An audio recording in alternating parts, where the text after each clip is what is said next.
Today we're going to carry out top dressing on this bowling club.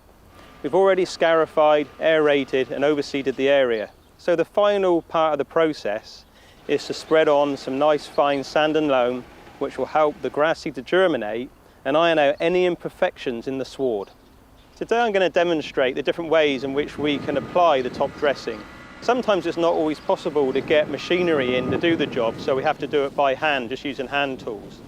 But obviously this is quite hard work, so if we can, we would use machinery which will make lighter work of the job and spread it mechanically. So the first thing I'm going to do today is demonstrate how we spread top dressing in a confined space where you can't get the big machinery in. Sand and loam usually comes kiln dried and is sold in different mixtures. This one is a mixture of 50% loam and 50% sand.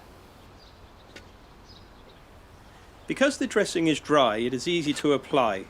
For small lawns or confined spaces, we can spread the dressing by hand and then using a brush, lute or drag mat, thoroughly work it into the surface of the lawn.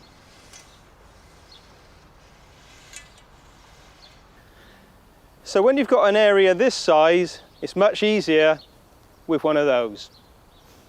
What we're going to do now is we're going to apply the top dressing with this mechanical spreader. And then we're going to follow up by brushing it in with this brush, which gets it deep into the sward and will give us the finish which we require. A top dressing machine makes light work of spreading the material over large areas. Because of the large surface area and efficiency of the mechanical brush, we can then ensure the dressing is worked thoroughly into the surface to create a fine, even finish. This process will help the lawn to recover to a perfect finish.